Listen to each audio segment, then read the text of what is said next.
दोस्तों आप सभी का स्वागत है इजी ज्ञान में। अब तक हमने पार्ट 1 में 100 प्रश्नों को देखा था। अब हम झारखंड के आंदोलन के और 100 प्रश्नों को देखेंगे। तो दोस्तों आइए स्टार्ट करते हैं। हमारा पहला सवाल कहता है कि तेलंगा खड़िया का विवाह 1946 ईस्वी में किसके साथ हुआ था। तो हमारा जवाब हो जाएगा ऑप्शन नंबर सी, रतनी खड़िया के साथ हुआ था। तेलंगा खड़िया का विवाह 1946 में रतनी खड़िया के साथ हुआ था। अगला सवाल कहता है कि तेलंगा खड़िया ने अंग्रेजों, जमींदारों तथा अन्य अत्याचारियों से लड़ने हेतु गुमला के आसपास के गांवों में अपना संगठन बनाया था। अपने संगठन को ये क्या कहते थे। तो हमारा जवाब हो जाएगा option number A, jury panchayat कहते थे। क्या कहते थे? जूरी पंचायत।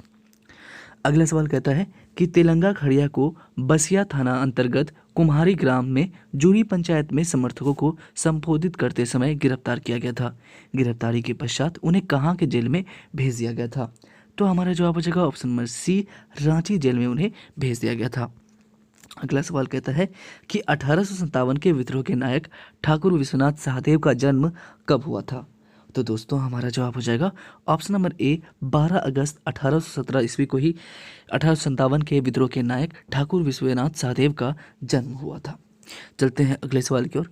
कहता है कि बड़कागढ़ की राजधानी सतरंजी में निम्नलिखित में से किसका जन्म हुआ था। तो हमारा जवाब हो जाएगा option number B, Tikait Umrao Singh का। अगला सवाल कहता है कि ठाकुर विश्वनाथ सहदेव ने किस वर्ष अंग्रेजों के विरुद्ध विद्रोह का बिगुल फूंका तथा स्वयं को एक स्वतंत्र राजा घोषित कर दिया। तो दोस्तों हमारा जवाब हो जाएगा ऑप्शन नंबर बी, 1855 ईस्वी में। कब दोस्तों? 1855 ईस्वी में। अगला सवाल कहता है कि मुक्त वाहिनी सेना के संस्थापक कौन थे। तो हमारा जवाब हो जाएगा option number C, Thakur Vishwanath Sahdev ही उनके संस्थापक थे। अगला सवाल कहता है कि मुक्तवाहिनी सेना का सेनापति किसे नियुक्त किया गया था। तो दोस्तों हमारा जवाब हो जाएगा option number D, Pande Ganpat Singh को। किसे नियुक्त किया गया था? पांडे गणपत सिंह को। अगला सवाल कहता है कि ठाकुर विश्वनाथ सहदेव को कब गिरफ्तार किया गया था। तो दोस्तों हमारा जवाब हो जाएगा ऑप्शन नंबर सी, 23 मार्च 1858 ईस्वी को ही ठाकुर विश्वनाथ सहदेव को गिरफ्तार कर लिया गया था। अगला सवाल कहता है कि 1857 के सिपाही विद्रोह के अमर सेनानी पांडे गणपत राय का जन्म कब हुआ था। तो हमारा जवाब हो जाएगा ऑप्शन नंबर ए, 17 जनवरी 1809 ईस्वी को। अगला सवाल कहता है कि पांडे गणपत राय को किस तिथि को रांची जिला स्कूल के मुख्य द्वार के पास स्थित कदम के पेड़ से लटकाकर फांसी दे दी गई थी। तो हमारा जवाब हो जाएगा ऑप्शन नंबर बी, 21 अप्रैल 1858 ईस्वी को। कब? 21 अप्रैल 1858 ईस्वी को। चलते हैं अगले सवाल की ओर। कहता है कि 1857 के विद्रोह में अंग्रेजों के समक्ष कड़ी चुनौती पेश करने वाले टिकैत उमराव सिंह का जन्म रांची जिले के ओरमांझी प्रखंड के किस गांव में हुआ था। तो हमारा जवाब हो जाएगा ऑप्शन नंबर ए, खटंगा में हुआ था। किस गांव में? खटंगा में। अगला सवाल कहता है कि हूल दिवस किस तिथि को मनाया जाता है। हूल दिवस 30 जून को मनाया जाता है। कब मनाया जाता है? 30 जून को ही हूल दिवस मनाया जाता है। अगला सवाल कहता है कि निम्नलिखित में से किस विद्रोह के समय टिकैत उमराव सिंह, उनके छोटे भाई टिकैत घासी सिंह तथा दीवान शेख भिखारी तीनों ने मिलकर चुट्टूपाली तथा चारू घाटी में अंग्रेजी सेना को प्रवेश करने से रोक दिया था। तो हमारा जवाब हो जाएगा ऑप्शन नंबर डी, 1857 का विद्रोह। चलते हैं अगले सवाल की ओर। अगला सवाल कहता है कि टिकैत उमराव सिंह को शेख भिखारी के साथ 6 जनवरी 1858 को गिरफ्तार कर उन्हें किस तिथि को फांसी दी गई थी। तो हमारा जवाब हो जाएगा ऑप्शन नंबर बी, 8 जनवरी 1858 ईस्वी को। अगला सवाल कहता है कि टिकैत उमराव सिंह को निम्न में से किस स्थान पर फांसी दी गई थी। तो हमारा जवाब हो जाएगा ऑप्शन नंबर ए, चुट्टूपाली घाटी में। चलते हैं अगले सवाल की ओर। अगला सवाल कहता है कि टिकैत उमराव सिंह को किसके मौखिक आदेश पर फांसी दी गई थी। तो हमारा जवाब हो जाएगा option number D, William Oakes. अगला सवाल कहता है कि 1857 के विद्रोह के नायक शेख भिखारी का जन्म कब हुआ था। तो हमारा जवाब हो जाएगा ऑप्शन नंबर सी, 1819 ईस्वी में। चलते हैं अगले सवाल की ओर। कहता है कि शेख भिखारी किसके दीवान थे। तो हमारा जवाब हो जाएगा यहाँ पर option number C, Tikait Umrao Singh के ही शेख भिखारी उनके दीवान थे। चलते हैं अगले सवाल की ओर। अगला सवाल कहता है कि शेख भिखारी किसके साथ मिलकर 1857 के विद्रोह में भाग लिया था। तो दोस्तों हमारा जवाब हो जाएगा option number C, Tikait Umrao. अगला सवाल कहता है कि 1857 के विद्रोह में शेख भिखारी अंग्रेजी फौज को रोकने के लिए कहाँ के मार्ग को अवरुद्ध किया था। तो हमारा जवाब हो जाएगा ऑप्शन नंबर ए, चुट्टूपालू। अगला सवाल कहता है कि शेख भिखारी को किस तिथि को गिरफ्तार कर लिया गया था। तो हमारा जवाब हो जाएगा ऑप्शन नंबर सी, 6 जनवरी 1858 ईस्वी को शेख भिखारी को गिरफ्तार कर लिया गया था। चलते हैं अगले सवाल की ओर। कहता है कि शेख भिखारी को किस तिथि को फांसी दी गई थी? तो हमारा जवाब हो जाएगा ऑप्शन नंबर बी, 8 जनवरी 1858 ईस्वी को शेख भिखारी को फांसी दे दी गई थी। अगला सवाल कहता है कि 1857 के विद्रोह में पलामू के किस भोक्ता नेता ने अंग्रेजी सत्ता को हिलाकर रख दिया था? तो हमारा जवाब हो जाएगा ऑप्शन नंबर ए, नीलांबर पीताम्बर शाही ने। अगला सवाल कहता है कि भोक्ता किस जनजाति की उपजाति या शाखा है? भोक्ता किस जनजाति की उपजाति या शाखा है? तो हमारा जवाब हो जाएगा ऑप्शन नंबर डी, खरवार की। अगला सवाल कहता है कि पलामू में 1857 के विद्रोह का नेतृत्व किसने किया था? तो हमारा जवाब हो जाएगा ऑप्शन नंबर बी, नीलांबर पीताम्बर ने।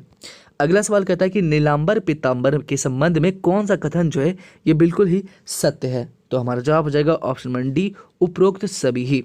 सबसे पहली बात कि ये गुरिल्ला युद्ध में बड़े निपुण थे, और दूसरी बात कि 1857 के विद्रोह में इन्होंने चेरों राजाओं के साथ मिलकर भाग लिया था, और फिर ये दोनों ही सगे भाई थे, नीलांबर और पीताम्बर शाही। अगला सवाल कहता है किस तिथि को नीलांबर पीताम्बर ने चैनपुर, शाहपुर तथा लेस्लीगंज पर आक्रमण कर अंग्रेजों के विरुद्ध जंग का ऐलान किया था? तो हमारा जवाब हो जाएगा ऑप्शन नंबर ए, 21 अक्टूबर 1857 ईस्वी को। अगला सवाल कहता है कि बिरसा मुंडा का जन्म कब हुआ था? बिरसा मुंडा का जन्म हुआ था 15 नवंबर 1875 ईस्वी को। 15 नवंबर 1875 ईस्वी को ही बिरसा मुंडा का जन्म हुआ था। अगला सवाल कहता है कि बिरसा मुंडा का जन्म किस गांव में हुआ था?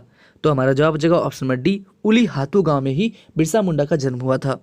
अगला सवाल कहता है कि 15 नवंबर 1875 को जन्मे बिरसा मुंडा का जन्म स्थान उली हाथू किस जिले में है? तो दोस्तों हमारा जवाब हो जाएगा ऑप्शन नंबर डी, खूंटी जिले में है। अगला सवाल हमसे कहता है दोस्तों, कहता है कि बिरसा मुंडा के माता का क्या नाम था? तो हमारा जवाब हो जाएगा ऑप्शन नंबर बी, करमी नाम था। क्या नाम था? करमी। चलते हैं अगले सवाल की ओर। अगला सवाल कहता है कि बिरसा मुंडा के संबंध में कौन सा कथन जो है ये बिल्कुल ही सत्य है? तो यहाँ पर हमारा जवाब हो जाएगा ऑप्शन नंबर डी, उपरोक्त सभी ही। सबसे पहली बात कि बिरसा मुंडा 5 भाई थे, कोंता, दसकीर, चंपा, बिरसा एवं कानू, और बिरसा अपने माता पिता के चौथे पुत्र थे, और इनका परिवार जो है ये कैसा था? ईसाई था।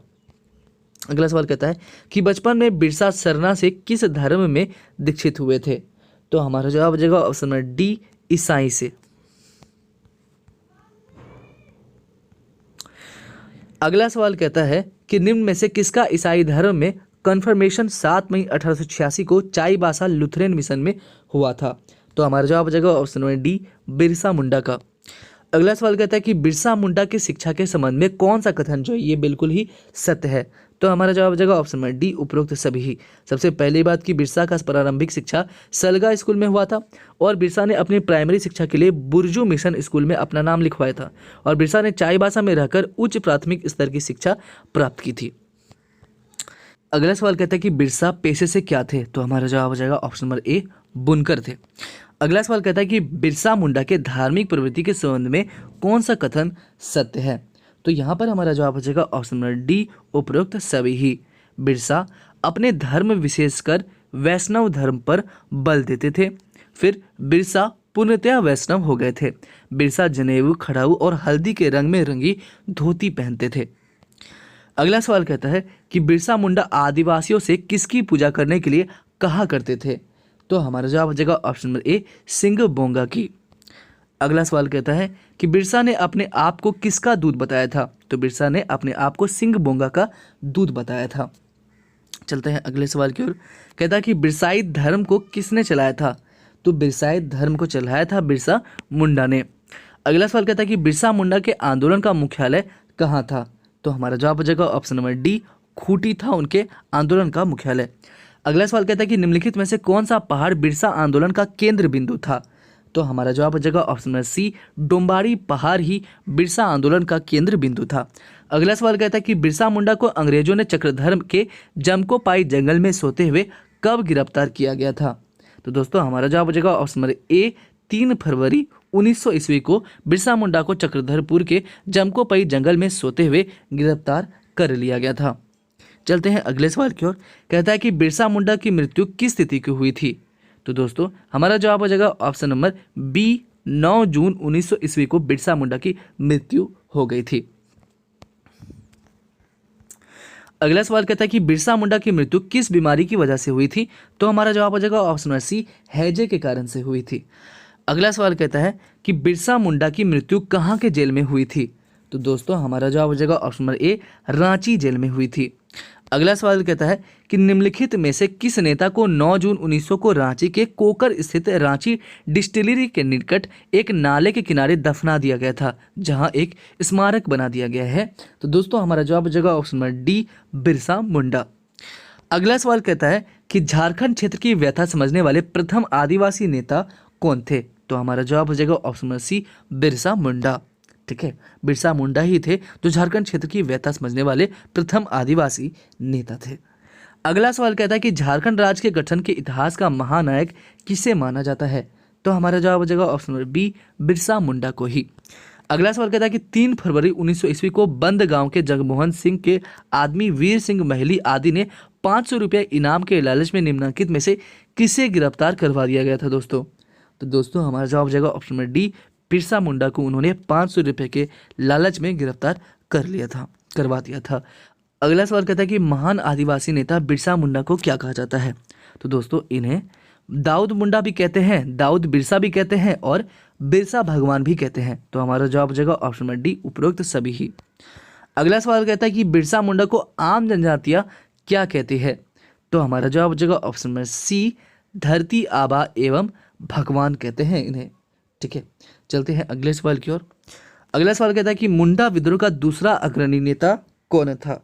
तो हमारा जवाब हो जाएगा ऑप्शन नंबर सी, गया मुंडा। मुंडा विद्रोह का दूसरा अग्रणी नेता था गया मुंडा। अगला सवाल कहता है कि गया मुंडा किसके सेनानायक थे? तो गया मुंडा जो है ये बिरसा मुंडा के ही सेनानायक थे। अगला सवाल कहता है गया मुंडा खूंटी जिले के किस गांव का रहने वाला था? तो हमारा जवाब हो जाएगा ऑप्शन नंबर डी, एटके डीह का रहने वाला था। चलते हैं अगले सवाल की ओर। कहता है कि गया मुंडा और उसके मझले पुत्र सांडरे मुंडा को कब फांसी दी गई थी?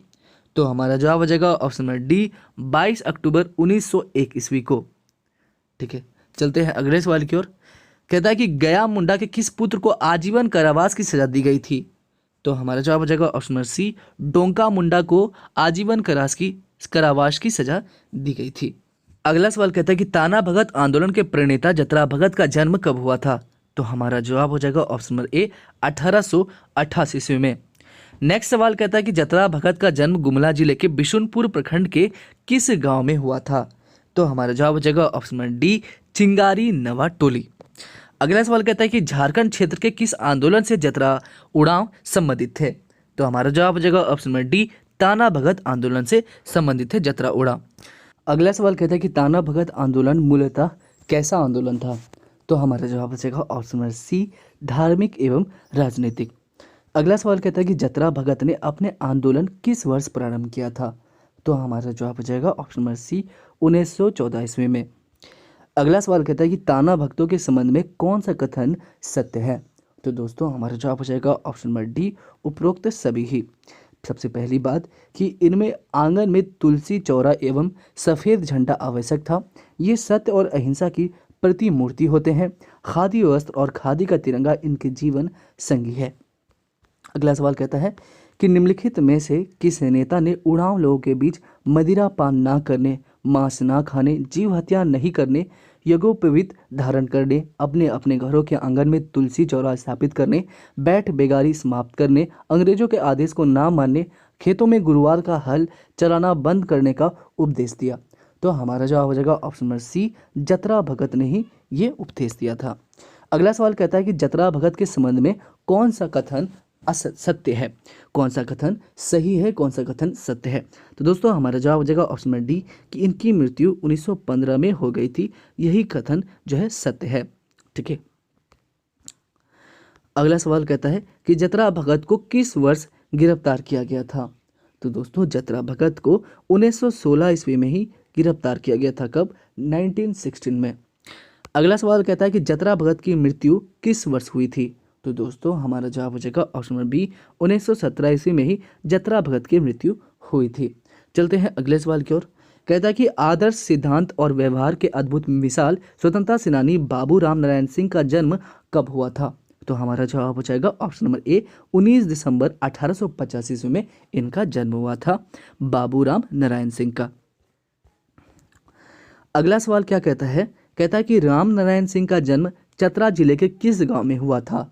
तो दोस्तों हमारा जवाब हो जाएगा ऑप्शन नंबर बी, तेतरिया में हुआ था। राम नारायण सिंह का जन्म चतरा जिले के तेतरिया ग्राम में हुआ था। अगला सवाल क्या कहता है, कहता है कि राम नारायण सिंह 1920 ईस्वी में पटना में वकालत शुरू की, पुनः चतरा में वकालत प्रारंभ किया। 1921 में वकालत से त्यागपत्र देकर किस आंदोलन में कूद पड़े। तो दोस्तों हमारा जवाब हो जाएगा ऑप्शन नंबर बी, असहयोग आंदोलन में कूद पड़े। अगला सवाल कहता है कि राम नारायण सिंह किस वर्ष हजारीबाग जिला बोर्ड के प्रथम निर्वाचित उपाध्यक्ष चुने गए, जिस पद पर वे 1946 ईस्वी तक रहे। तो दोस्तों हमारा जवाब हो जाएगा ऑप्शन नंबर ए, 1924 ईस्वी। अगला सवाल कहता है कि 1952 के लोकसभा चुनाव में राम नारायण सिंह निम्नलिखित में से किस लोकसभा क्षेत्र से निर्दलीय उम्मीदवार के रूप में विजयी हुए। तो हमारा जवाब हो जाएगा ऑप्शन नंबर ए, हजारीबाग। अगला सवाल कहता है कि राम नारायण सिंह किस वर्ष इंडियन लेजिस्लेटिव असेंबली केंद्रीय धारासभा के सदस्य बने, जिस पद पर वे 1946 तक रहे। तो हमारा जवाब हो जाएगा ऑप्शन नंबर सी, 1948 में। अगला सवाल कहता है कि राम नारायण सिंह किस वर्ष संविधान सभा के सदस्य निर्वाचित हुए। तो हमारा जवाब हो जाएगा ऑप्शन नंबर ए, 1946 ईस्वी में। ठीक है, चलते हैं अगले सवाल की ओर। कहता है कि स्वराज लुट गया पुस्तक के रचयिता कौन है। तो हमारा जवाब हो जाएगा option number B, Ram Narayan Singh ने ही स्वराज लुट गया पुस्तक को लिखा था, यह रचना की थी। अगला सवाल कहता है कि छोटा नागपुर केसरी के नाम से कौन जाने जाते हैं। तो हमारा जवाब हो जाएगा option number D, Ram Narayan Singh ही छोटा नागपुर केसरी के नाम से जाने जाते हैं। अगला सवाल कहता है कि 18 मार्च 1940 को रामगढ़ में कांग्रेस के 53वें अधिवेशन में राम नारायण सिंह को किसने छोटा नागपुर केसरी की उपाधि से अलंकृत किया था। तो हमारा जवाब हो जाएगा option number B, doctor Rajendra Prasad ने। अगला सवाल कहता है कि योग विद्या के प्रचार प्रसार के लिए दिल्ली में योगाश्रम की स्थापना किसने करी थी। ठीक है दोस्तों, कहता है कि योग विद्या के प्रचार प्रसार के लिए दिल्ली में योगाश्रम की स्थापना किसने करी थी। तो दोस्तों हमारा जवाब हो जाएगा ऑप्शन नंबर ए, राम नारायण सिंह ने ही। अगला सवाल कहता है कि अलग राज्य झारखंड की लड़ाई संसद में लड़ने वाले बाबूराम नारायण सिंह का निधन कब हुआ। तो दोस्तों हमारा जवाब हो जाएगा ऑप्शन नंबर बी, 24 जून 1964 ईस्वी को। कब? 24 जून 1964 ईस्वी को इनका निधन हो गया, इनकी मृत्यु हो गई। अगला सवाल कहता है कि हॉकी में ओलंपिक स्वर्ण पदक विजेता वह नेता कौन थे जिन्होंने झारखंड में एक राजनीतिक दल की भी स्थापना करी थी। तो हम सभी जानते हैं option number B, Jaipal Singh. चलते हैं अगले सवाल की ओर। अगला सवाल कहता है कि अलग झारखंड राज्य के प्रणेता मारंग गोमके जयपाल सिंह का जन्म कब हुआ था। तो दोस्तों हमारा जवाब हो जाएगा ऑप्शन नंबर बी, 3 जनवरी 1903 ईस्वी को। चलते हैं दोस्तों अगले सवाल की ओर। अगला सवाल कहता है कि जयपाल सिंह के सांस्कृतिक गुरु कौन थे। तो हमारा जवाब हो जाएगा ऑप्शन नंबर बी, सुकरा पाहन ही जयपाल सिंह के सांस्कृतिक गुरु थे। अगला सवाल कहता है कि निम्नांकित में से किसके कप्तानी में 1928 में एम्स्टर्डम ओलंपिक में भारतीय हॉकी टीम ने हॉकी का स्वर्ण पदक जीता था। तो हमारा जवाब हो जाएगा ऑप्शन नंबर ए, जयपाल सिंह ने। अगला सवाल कहता है कि अपनी वीरता, अनुशासन, प्रियता, कर्तव्यनिष्ठा एवं सहनशीलता के लिए विख्यात लॉन्स नायक अल्बर्ट एक्का का जन्म कब हुआ था। तो दोस्तों हमारा जवाब हो जाएगा ऑप्शन नंबर डी, 1942 ईस्वी को, 1942 ईस्वी को। चलते हैं दोस्तों अगले सवाल की ओर। अगला सवाल क्या कहता है, कहता है कि बृहत्तर झारखंड की मांग सर्वप्रथम किसने करी थी। तो दोस्तों हमारा जवाब हो जाएगा option number D, Jaipal Singh ने। अगला सवाल कहता है कि 1950 ईस्वी में स्थापित झारखंड पार्टी के संस्थापक कौन थे। तो दोस्तों हम सभी जानते हैं जयपाल सिंह थे। अगला सवाल कहता है कि जयपाल सिंह किस वर्ष संविधान सभा के सदस्य बनाए गए थे। जयपाल सिंह किस वर्ष संविधान सभा के सदस्य बनाए गए थे। तो 1946 ईस्वी में जयपाल सिंह को संविधान सभा के सदस्य बनाया गया था। चलते हैं अगले सवाल की ओर। कहता है कि 20 जून 1963 को झारखंड पार्टी का कांग्रेस में विलय के पश्चात विनोदानंद झा की सरकार में जयपाल सिंह को कौन सा मंत्री बनाया गया। तो दोस्तों हमारा जवाब जाएगा ऑप्शन नंबर डी, सामुदायिक विकास एवं ग्राम पंचायत। अगला सवाल कहता है कि जयपाल सिंह के संबंध में कौन सा कथन सत्य है। तो दोस्तों हमारा जवाब हो जाएगा ऑप्शन नंबर डी, उपरोक्त सभी ही। सबसे पहली बात कि 1934 से 37 तक डच कंपनी को छोड़कर Achimota college of commerce Gold Coast पश्चिम अफ्रीका के प्राध्यापक बने। फिर 1937 में ये रायपुर के प्रिंस कॉलेज में सीनियर असिस्टेंट मास्टर, फिर बाद में वाइस प्रिंसिपल बने। ये बीकानेर में रेवेन्यू कमिश्नर बने और बर्मा सेल के मैनेजर भी बने। नेक्स्ट सवाल कहता है कि मारंग गोमके के नाम से कौन जाने जाते हैं। तो दोस्तों हम सभी जानते हैं कौन जाने जाते हैं, जयपाल सिंह। चलते हैं अगले सवाल की ओर।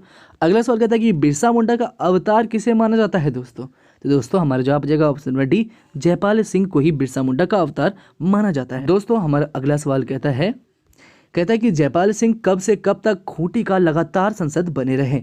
तो दोस्तों हमारा जवाब हो जाएगा ऑप्शन नंबर ए, 1952 से 70 ईस्वी तक। अगला सवाल कहता है कि जयपाल सिंह की मृत्यु कब हुई थी। तो दोस्तों हमारा जवाब हो जाएगा ऑप्शन नंबर बी, 20 मार्च 1970 को जयपाल सिंह की मृत्यु हो गई थी। चलते हैं अगले सवाल की ओर। कहता है कि अल्बर्ट एक्का का जन्म गुमला जिले के किस गांव में हुआ था। तो दोस्तों हमारा जवाब हो जाएगा ऑप्शन नंबर बी, जड़ी गांव में हुआ था। किस गांव में, जड़ी गांव में। ठीक है दोस्तों, अल्बर्ट एक्का का जन्म जड़ी गांव में हुआ था। चलते हैं दोस्तों अगले सवाल की ओर। कहता है कि अल्बर्ट एक्का की पदोन्नति लांस नायक के रूप में किस युद्ध में उत्कृष्ट प्रदर्शन करने में एवज में हुआ था। ठीक है, कहता है कि अल्बर्ट एक्का की पदोन्नति लांस नायक के रूप में किस युद्ध में उत्कृष्ट प्रदर्शन करने के एवज में हुआ था। तो दोस्तों हमारा जवाब हो जाएगा ऑप्शन नंबर ए, 1962 के भारत चीन युद्ध में। नेक्स्ट सवाल कहता है कि निम्न में से किस तिथि को अल्बर्ट एक्का ने अंतिम सांस ली थी। तो हमारा जवाब हो जाएगा ऑप्शन बी, 3 दिसंबर 1971 ईस्वी को। अगला सवाल कहता है कि अल्बर्ट एक्का को मरणोपरांत किस सर्वोच्च सम्मान से अलंकृत किया गया। तो दोस्तों हमारा जवाब हो जाएगा यहाँ पर ऑप्शन नंबर ए, परमवीर चक्र से। चलते हैं अगले सवाल की ओर। अगला सवाल कहता है कि झारखंड के प्रखर नेता कार्तिक उरांव का जन्म कब हुआ था। तो दोस्तों हमारा जवाब हो जाएगा ऑप्शन नंबर बी, 29 अक्टूबर 1924 ईस्वी को। दोस्तों हमारा अगला सवाल कहता है कि कार्तिक उरांव के नेतृत्व में अखिल भारतीय आदिवासी विकास परिषद की स्थापना किस वर्ष हुई थी। तो दोस्तों हमारा जवाब हो जाएगा ऑप्शन नंबर बी, 1968 ईस्वी में। अगला सवाल कहता है कि निम्नलिखित में से कौन विश्व के सबसे बड़े परमाणु विद्युत संयंत्र हिंडल्को पॉइंट के प्रमुख डिजाइनरों में से एक थे। तो दोस्तों हमारा जवाब हो जाएगा ऑप्शन नंबर ए, कार्तिक उरांव। अगला सवाल कहता है कि कार्तिक उरांव के संबंध में कौन सा कथन जो है ये सत्य है। तो दोस्तों यहाँ पर हमारा जवाब हो जाएगा ऑप्शन नंबर डी, उपरोक्त सभी ही। पहली बात कि कार्तिक उरांव ने केंद्र में केंद्रीय पर्यटन एवं नागरिक विमानन राज्य मंत्री के पद को सुशोभित किया। फिर ये केंद्रीय संचार राज्य मंत्री भी बने। फिर ये गुमला के विशुनपुर विधानसभा क्षेत्र के विधायक एवं बिहार सरकार के मंत्री भी बने। नेक्स्ट सवाल करता है कि कार्तिक उरांव का निधन कब हुआ। तो दोस्तों हमारा जवाब हो जाएगा ऑप्शन नंबर ए, 8 दिसंबर 1981 को कार्तिक उरांव का निधन हो गया। ठीक है, चलते हैं दोस्तों अगले सवाल की ओर। कहता है अगला और आखिरी सवाल कहता है दोस्तों कि भारतीय थल सेना की ब्रिगेड ऑफ द गार्ड्स के लॉन्च नायक अल्बर्ट एक्का निम्नलिखित में से किस युद्ध में शत्रु के हमले को विफल करके मातृभूमि की रक्षा करते हुए स्वयं शहीद हो गए थे। तो दोस्तों हमारा जवाब हो जाएगा ऑप्शन नंबर बी, 1971 के भारत पाक युद्ध में।